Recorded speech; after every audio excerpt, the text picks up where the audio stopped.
Shalom teman-teman, sebentar lagi kita akan mulai ibadah. Meskipun ibadah ini ibadah online, tetapi kita harus ingat 3 hal. Yang pertama, siapkan hati kita. Yang kedua, fokus kepada Tuhan. Dan yang ketiga, singkirkan semua gangguan. Selamat beribadah.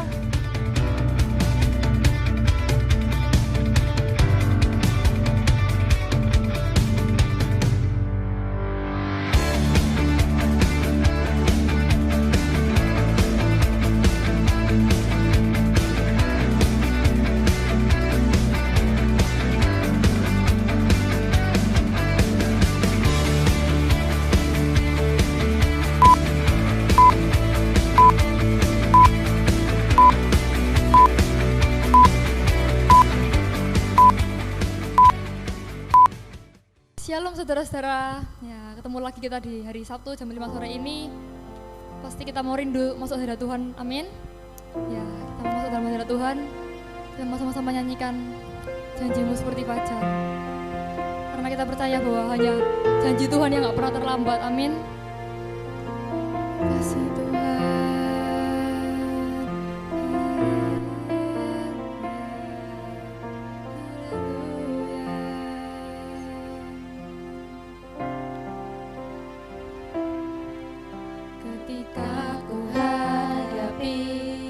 Kehidupan ini, jalan mana yang harus ku pilih? Ku tahu ku tak mampu, ku tahu ku tak sanggup. Hanya Kau Tuhan tempat jawabanku. Aku pun tahu ku tak pernah sendiri, sebab Engkau Allah yang menggendongku. Tanganmu membelaiku, cintamu memuaskanku. Kau mengangkatku ke tempat yang tinggi. Janjimu seperti fajar pagi hari, yang tiada pernah terlambat bersinar. Cintamu seperti sungai yang mengalir, dan ku tahu betapa dalam kasih-Mu. Mari saudara-saudara, kita mau sama-sama nyanyikan dari awal lagi. Kita mau lebih sungguh lagi katakan. Ketika ku hadapi kehidupan ini, jalan mana yang harus ku pilih? Ku tahu ku tak mampu, ku tahu ku tak sanggup. Hanya Kau Tuhan tempat jawabanku. Aku pun tahu ku tak pernah sendiri, sebab Engkau Allah yang menggendongku. Tanganmu membelaiku, cintamu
buat sore hari ini, di mana kami boleh berkumpul, di mana kami masih punya kesempatan untuk menyembah Tuhan yang benar. Kami punya waktu untuk mengenal Engkau. Thank you Tuhan, thank you. Kami akan buka ibadah hari ini Tuhan. Kalau sebentar kami akan memuji, memuliakan nama-Mu. Kiranya hadirat-Mu hadir, dimanapun kami berada. Engkau hadir, Engkau ada, Engkau serta kami. Tolong kami untuk memuji, menyembah Engkau dengan hati yang benar. Dan biarlah Tuhan, kami boleh makin mengenal Engkau hari demi hari. Terima kasih Tuhan, kami mau menyerahkan waktu ibadah ke depan ke dalam tangan-Mu. Di dalam nama Tuhan Yesus kami sudah berdoa. Haleluya, amin. Ya, selamat sore, sudah semangat semua? Gimana nih? Lagi pandemi sudah berapa bulan nih? Sudah 7 bulan lebih. Nah, jangan sampai kalian bosen, jangan sampai lengah. Kalau keluar harus tetap waspada, pakai masker. Jangan lupa selalu cuci tangan, jaga kebersihan ya. Tapi sore ini kita mau sama-sama memuji Tuhan. Apapun keadaannya, mungkin dunia saat ini serba khawatir. Sudah mulai ada resesi ekonomi dan segala macamnya, kekhawatiran muncul. Tapi kita sebagai anak-anak Tuhan, kita punya Tuhan yang memegang dunia ini. Jangan takut, Tuhan ada serta kita. Kita mau katakan, aku tidak akan khawatir.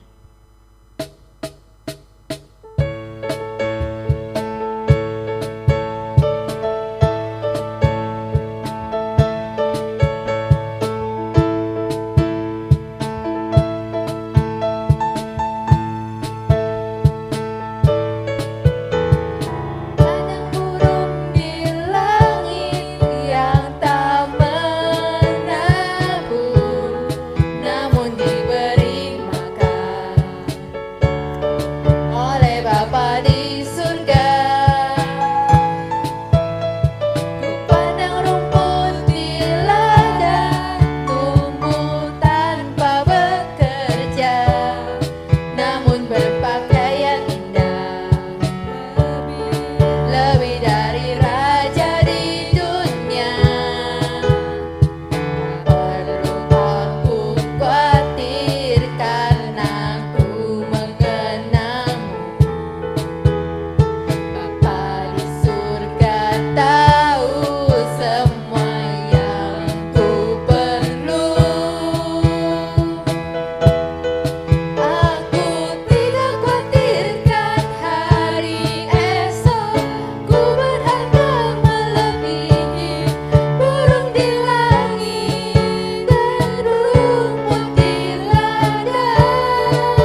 lebih dari raja di dunia.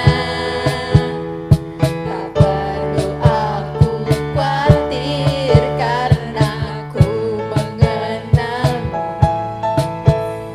Bapa di surga tahu semua yang ku perlu.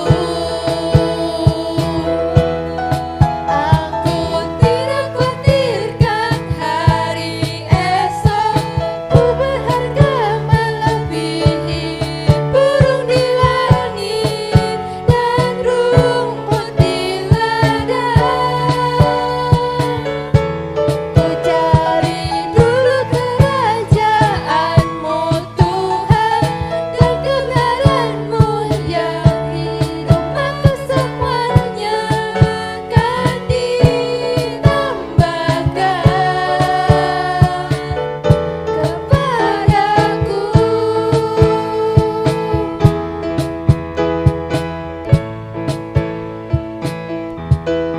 Aku tidak khawatirkan hari esok. Ku berharga melebihi burung di langit dan rumput di ladang. Ku cari dulu kerajaan-Mu Tuhan, dan kebenaran-Mu yang hidup, maka semuanya akan ditambahkan kepadaku. Amin semua. Jangan khawatir, kalau burung aja bisa hidup, nggak pakai mikir rumput bisa lebih indah dari raja-raja, kita apalagi anaknya raja di surga. Ya, kalau itu kita sekarang mau ingat, kita ini siapa? Kita ini anaknya Tuhan, dicintai, dijagai, dipelihara sama Tuhan yang empunya raja, empunya seluruh bumi ini. Kita akan menyanyikan lagu Kembali oleh JPCC.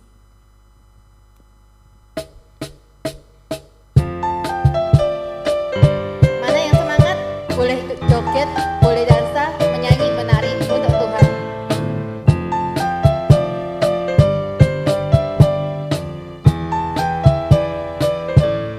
Yuk katakan sama-sama. Kau Tuhan yang setia, tangan-Mu tersedia memegangku melintasi gelap dunia. Apapun keadaan, hati dan perasaan, tak membatasi kuasa-Mu di dalamku. Kasih-Mu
yang ku perlu hanyalah Kau Tuhan.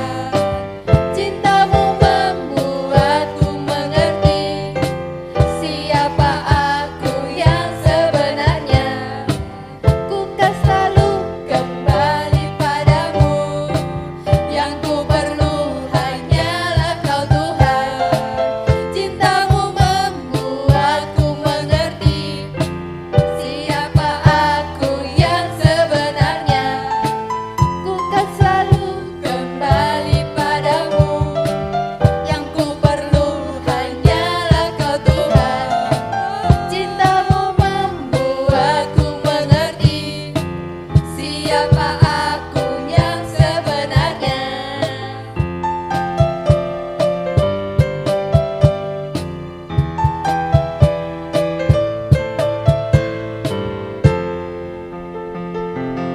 Tepuk tangan buat Tuhan. Ya, semuanya sudah semangat puji Tuhan, amin. Sekarang kita mau masuk dalam firman Tuhan, kita mau siapkan hati kita. Sama-sama kita menyanyikan tak pernah terlambat tangan Tuhan untuk menolong kita. Kapanpun kita mau ngomong sama Tuhan, kapanpun kita mau bicara sama Tuhan, Tuhan pasti akan selalu ada buat hidup kita. Haleluya. Mari sama-sama kita mau katakan, Tak pernah tinggalkan perbuatan tanganmu, Yesus, Kaulah penciptaku. Sehelai rambutku jatuh Engkau pun tahu, Yesus, Kau pedulikanku. Yesus, Kau perhatikanku.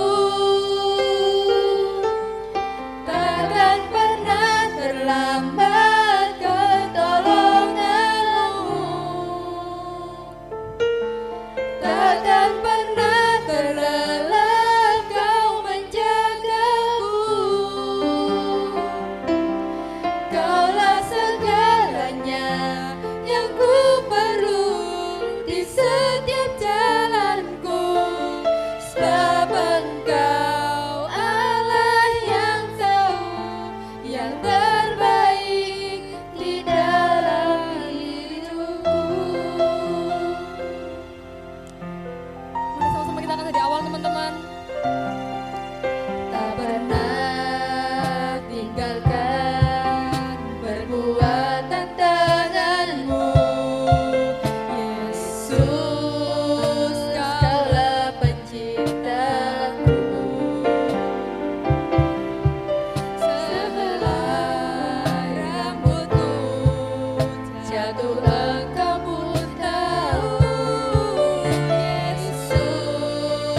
Shalom rekan-rekan kaum muda, gimana kabarnya? Masih sabar menunggu, tetap di rumah, kuliah, bekerja semua tetap di rumah ya.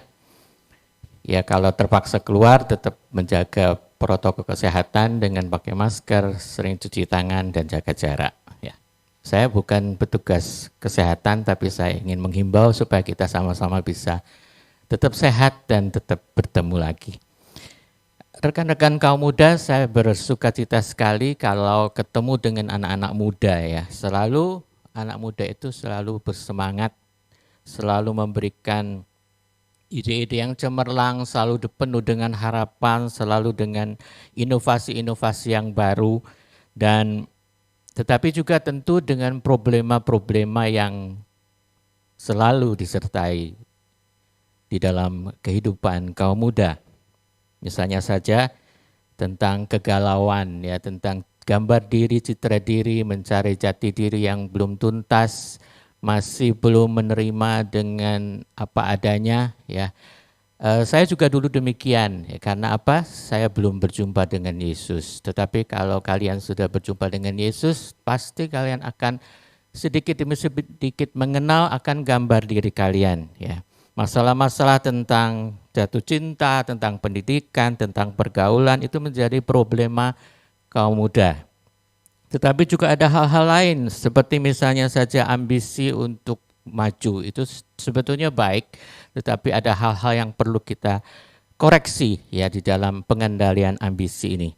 Juga hal yang lain yang tentu dialami oleh semua kaum muda adalah pemberontakan. Itu yang salah satu menjadi penghalang bagi kaum muda untuk lebih mentaati Tuhan, lebih mengenal Tuhan.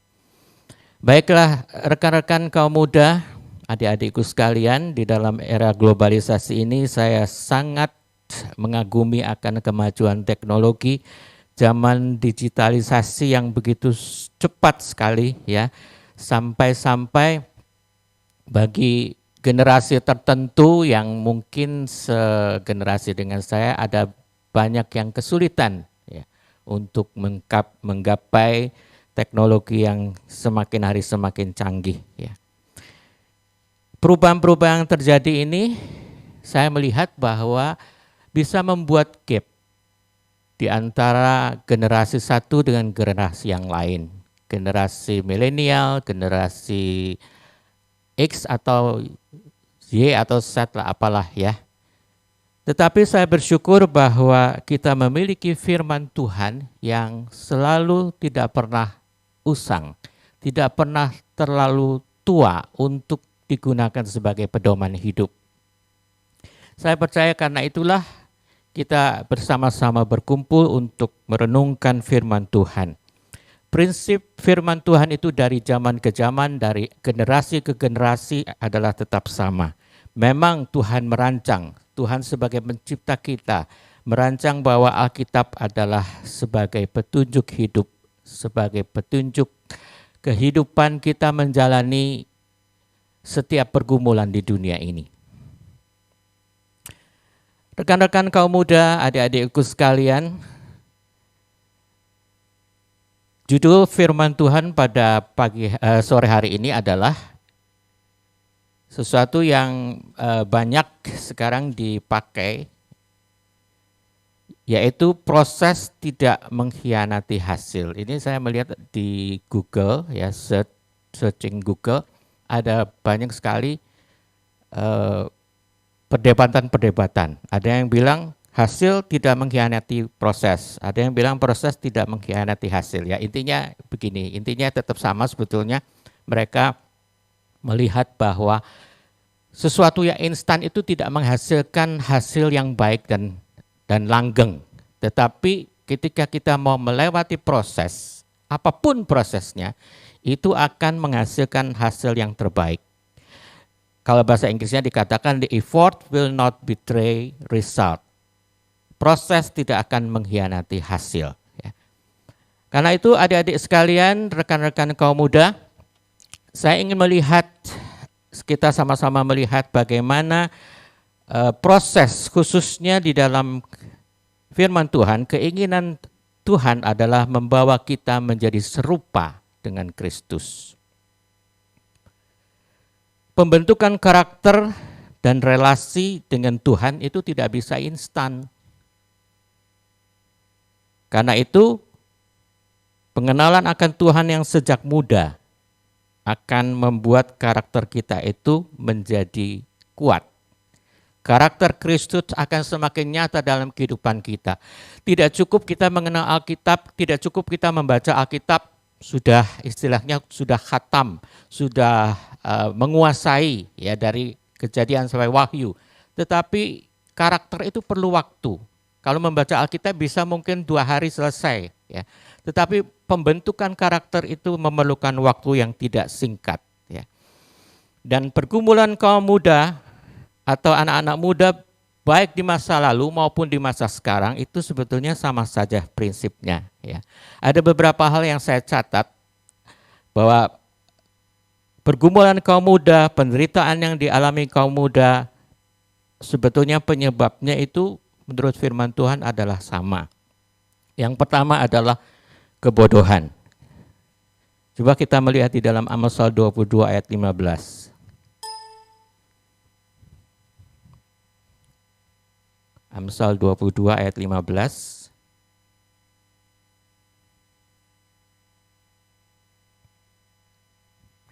Kebodohan melekat pada hati orang muda, tetapi tongkat didikan akan mengusir itu daripadanya.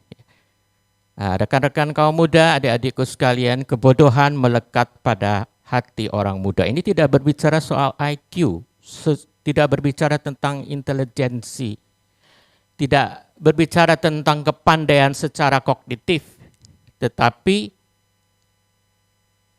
kepandaian di dalam menghadapi kehidupan. Orang bisa jenius, orang bisa lahir dengan IQ yang tinggi, tetapi belum tentu bisa menghadapi persoalan-persoalan di dalam kehidupan. Saya mengenal ada beberapa orang yang IQ-nya tinggi, yang bahkan jenius, bahkan terkenal, tetapi memiliki tingkah laku yang agak aneh dalam tanda kutip, ya. Dalam pergaulan di sekolah tidak bisa, sehingga harus homeschooling. Karena apa? Karena merasa berbeda, merasa dirinya lebih canggih, lebih pintar, ya. Firman Tuhan mengatakan kebodohan melekat pada hati orang muda, tetapi tongkat didikan itu akan mengusir. Jadi sebetulnya didikan orang tua, didikan di dalam sekolah, didikan firman Tuhan terutama, ya, itu akan membuang kebodohan, akan membuang kebodohan di dalam hati kaum muda, ya. Saya beri contoh ketika satu saat saya diminta melayani seorang anak muda yang hamil dan tidak tahu siapa bapaknya. Buat saya itu cukup kasus yang cukup berat, dan setelah saya tanya, saya telusuri peristiwanya adalah ternyata dia sebetulnya bekerja di luar negeri. Dan ibunya ini sebetulnya sudah tidak setuju, ya, tetapi karena dia merasa saya bisa jaga diri, mama saya bisa jaga diri, jangan khawatir, tidak usah mengkhawatirkan saya, ya. Dan itu berulang kali pulang, pergi lagi, berangkat lagi ke negara yang lain. Dan satu kali dia di dalam pergaulan, setelah bekerja dia dibawa ke sebuah klub dan dia tidak tahu bahwa ada seseorang yang menaruh minuman ke dalam obat ke dalam minumannya, dan dia akhirnya terbangun dalam keadaan yang mengejutkan. Itu belum selesai, dia pikir ya itu cukup membuat shock karena dia seorang gadis, ya. Tetapi tidak cukup sampai di situ, ternyata beberapa bulan kemudian dia tahu bahwa dia hamil, ya. Bagaimana perasaan seorang anak dan seorang ibu, ya, ketika tahu bahwa dia hamil, tidak tahu siapa bapaknya, merupakan suatu tekanan yang luar biasa, ya. Nah, rekan-rekan kaum muda, anak ini masih muda, ya, masih sangat muda. Dia merasa bahwa saya bisa jaga diri, ya. Dia tidak tahu bahwa firman Tuhan sudah mengatakan anak-anak dunia itu lebih pandai, lebih cerdik daripada anak-anak Tuhan, ya. Maksudnya begini, kalau kita tidak waspada, ya, kejahatan mereka lakukan itu di luar pemikiran orang-orang yang biasa. Ya. Siapa yang menyangka bahwa pergaulan yang biasa, minuman biasa, dimasuki obat sehingga dia kemudian terkapar dan diperkosa dan akhirnya hamil. Ya. Sesuatu pergumulan yang panjang, ya, tetapi Tuhan memperlihatkan di sini juga dari satu sisi bahwa walaupun secara intelektual dia mungkin lebih pandai dari ibunya, tetapi orang tua juga masih dipakai oleh Tuhan. Mungkin pendidikannya lebih rendah, mungkin kepandaiannya lebih rendah, tetapi orang tua bisa dipakai Tuhan untuk memperingatkan anaknya bila ada bahaya. Orang tua sebagai wakil Tuhan, apalagi orang tua yang takut akan Tuhan, akan menolong anak ini, ya, mengusir anak ini dari kebodohannya. Pengalaman yang sangat mahal yang harus dibayar oleh anak ini. Masa depannya menjadi tidak seperti yang diharapkan. Ya. Tetapi Tuhan masih beri kemurahan sehingga akhirnya dia bisa menikah dan mempunyai anak yang lain. Ya. Bapak Ibu, adik-adik sekalian, rekan-rekan kaum muda, ada hal lain yang membuat kaum muda menderita, adalah ketidakadilan. Ya. Bisa ketidakadilan karena orang lain atau karena orang tua sendiri. Saya baru-baru ini mendengar beberapa cerita dari seseorang yang hubungan anak dengan orang tua tidak baik. Karena apa? Karena orang tuanya membedakan. Ya.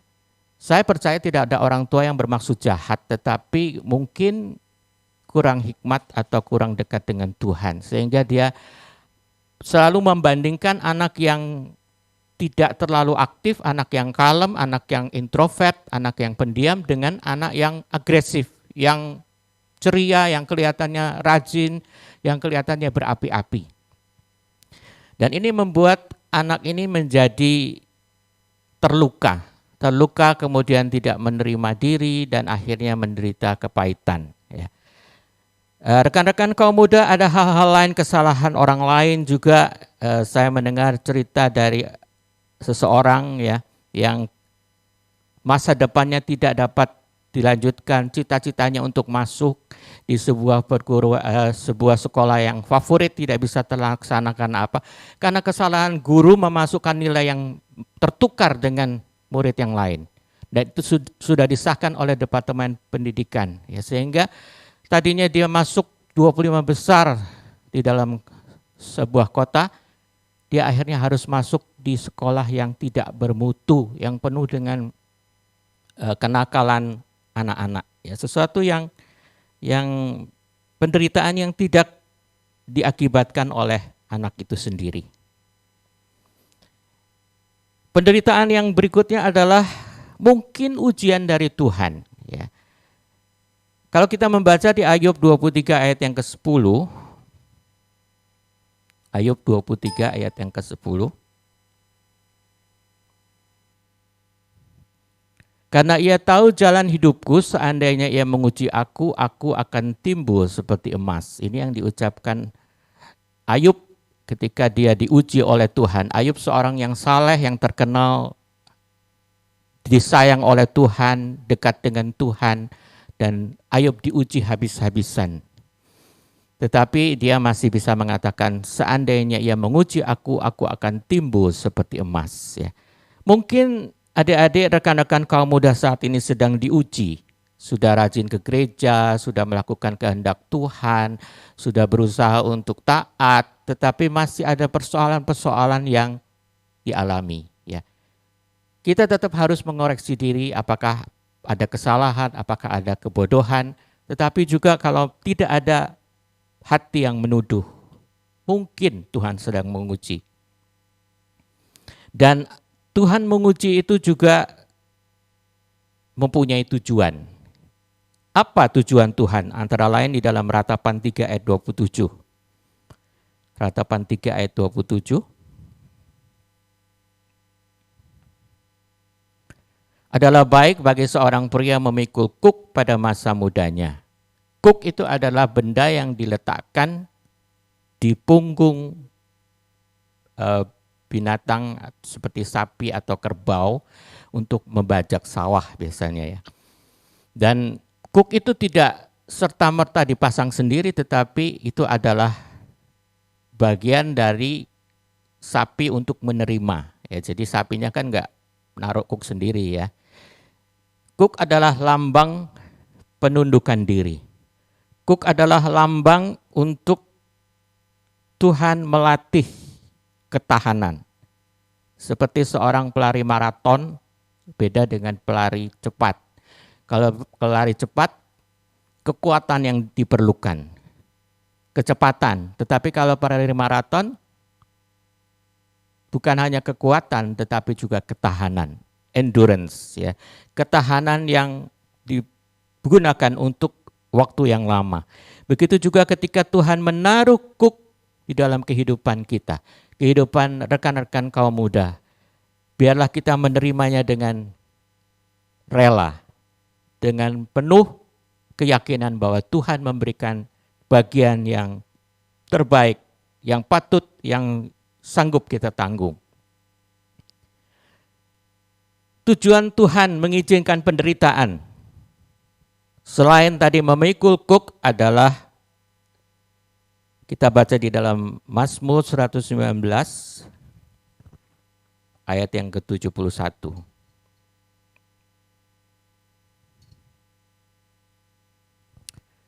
Mazmur 19 ayat 71 dikatakan bahwa tertindas itu baik bagiku supaya aku belajar ketetapan-ketetapanmu. Kadang-kadang Tuhan mengizinkan kita ini merasa tertekan. Kita berada dalam situasi yang membuat kita ini tidak nyaman. Membuat kita ini kepingin keluar cepat-cepat dari situasi itu. Kadang-kadang kita merasa, Tuhan kenapa kok begini? Ya. Tetapi firman Tuhan mengatakan bahwa tertindas itu baik. Kadang-kadang Tuhan mengizinkan kita ini merasa tertekan, kita merasa tidak nyaman. Itu supaya apa? Supaya belajar ketetapan-ketetapan Tuhan. Belajar ketetapan-ketetapan Tuhan berarti apa? Oh, saat kita melenceng sedikit, oh tahu-tahu Tuhan jewer gitu ya. Kita langsung terasa, oh ini memang nggak boleh. Tapi saya agak dablek, saya agak bandel gitu ya. Nah itu terus lain kali kita biasanya hati-hati. Kita biasanya hati-hati karena tahu resikonya apa. Ya. Itu yang ingin Tuhan inginkan di dalam kehidupan kita. Kita belajar ketetapan-ketetapan Tuhan. Kita tahu kemurahan Tuhan, kita tahu panjang sabar Tuhan, kita tahu kasih Tuhan, tapi juga tahu ketika kita melanggar, ada hukum tabur tuai, ada akibat, ada resiko yang harus kita tanggung. Itulah namanya disebut belajar tentang ketetapan Tuhan. Dan yang berikutnya, tujuan Tuhan mengizinkan penderitaan adalah di dalam Yesaya 30, Yesaya 30 ayat 15 sampai 17. Sebab beginilah firman Tuhan yang Maha Kudus Allah Israel, dengan bertobat dan tinggal diam kamu akan diselamatkan, dan dalam tinggal tenang dan percaya letak kekuatanmu. Kamu berkata, bukan, kami mau naik kuda dan lari cepat, maka kamu akan lari dan lenyap. Katamu pula, kami mau mengendarai kuda tangkas, maka pengejarmu akan lebih tangkas lagi. 1000 orang akan lari melihat ancaman 1 orang, terhadap ancaman 5 orang kamu akan lari. Sampai kamu ditinggalkan seperti tonggak isyarat di atas puncak gunung dan seperti panji-panji di atas bukit. Saya ingin kita sama-sama melihat ayat 15 ya.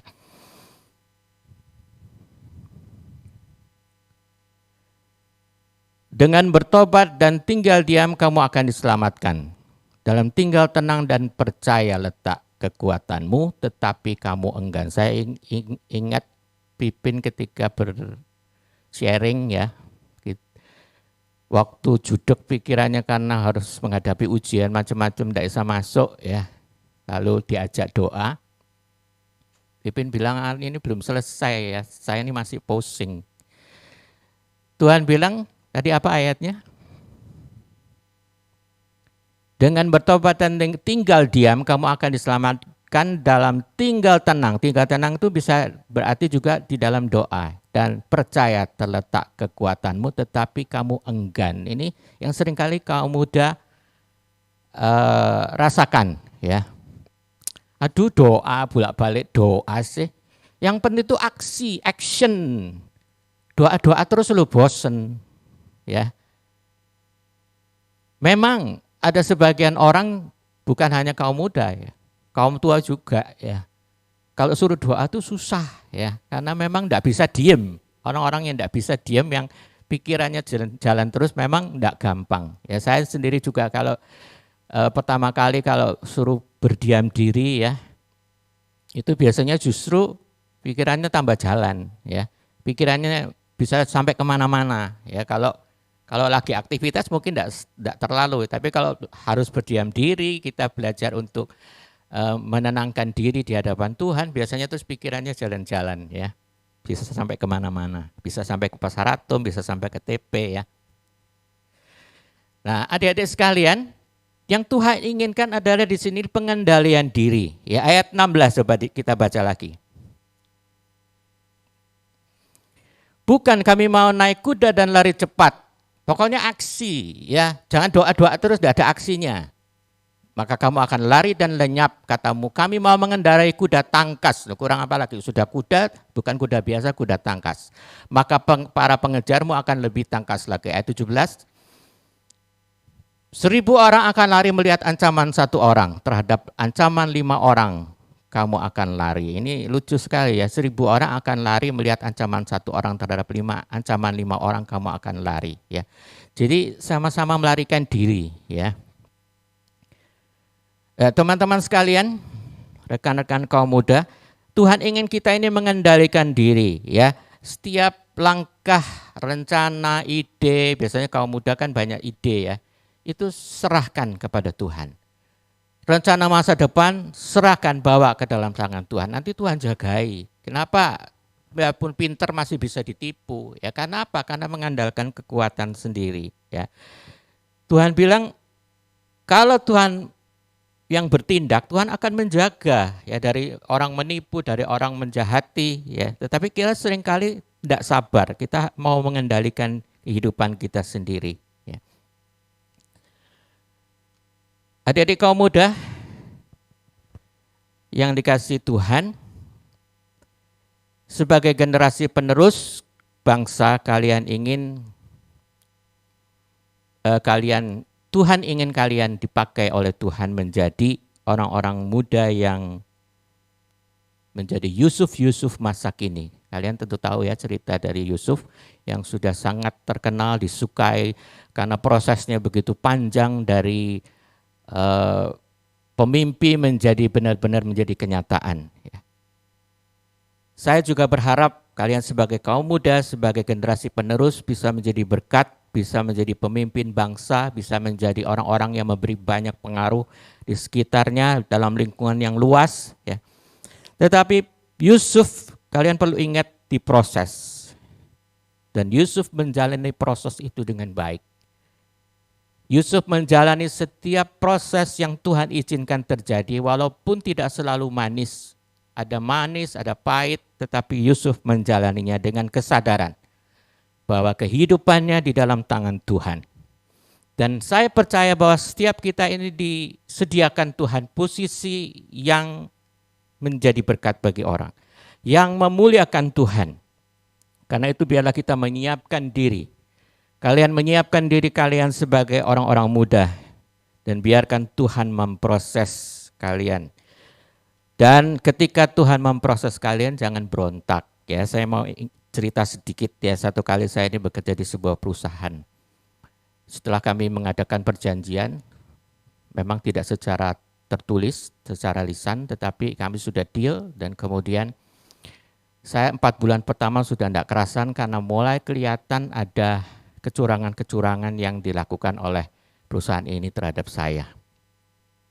Tapi saya tahu bahwa saya belum selesai proses saya, Tuhan sedang memproses saya.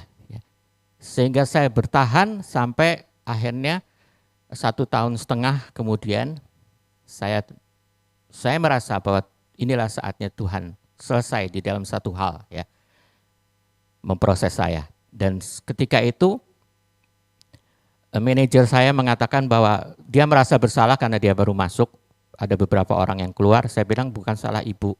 Ibu tidak salah. 4 bulan pertama saya sudah ingin keluar, tetapi saya merasa bahwa Tuhan belum selesai memproses saya dalam satu hal. Dia kemudian heran, loh kok bisa sampai begitu? Iya, saya bilang kalau saya keluar dari proses yang Tuhan kerjakan, Tuhan akan mengulangi proses yang sama di dalam tempat yang lain pun. Ya, karena itu saya bertahan. Karena itu rekan-rekan sekalian, biarlah kita tetap bertahan di dalam proses yang Tuhan kerjakan, karena di tangan Tuhan itu pasti selalu baik, pasti selalu memiliki tujuan yang baik, dan kita akan menjadi sesuatu yang berguna bagi sesama dan bagi Tuhan. Ya, sebagai ayat yang terakhir saya ingin membaca, ini juga favorit dari Ibu almarhum Ibu Evelyn, Yesaya 48 ayat 18. Ini yang juga saya selalu ingat ya, karena beliau pernah memberikan ayat ini kepada saya. Sekiranya engkau memperhatikan perintah-perintahku, artinya taat kepada firman, maka damai sejahteramu akan seperti sungai yang tidak pernah kering, dan kebahagiaanmu akan terus berlimpah seperti gelombang-gelombang laut yang tidak pernah berhenti. Proses tidak pernah mengkhianati hasil. Mari kita berdoa. Tuhan Yesus, kami mau menyerahkan kaum muda ini ke dalam tangan-Mu ya Tuhan. Masih panjang, masih banyak waktu yang harus dilalui. Biarlah Engkau terus memberikan roh dan hati yang taat kepada anak-anak kaum muda ya Tuhan, supaya mereka terus melihat kebaikan Tuhan, dan proses-proses yang Tuhan kerjakan itu selalu mendatangkan hasil yang baik. Dan keberhasilan selalu Engkau inginkan di dalam setiap kehidupan kami ya Tuhan. Beri kekuatan, beri ketaatan ya Tuhan. Terima kasih Tuhan Yesus, di dalam nama Tuhan Yesus kami bersyukur dan berdoa. Amin.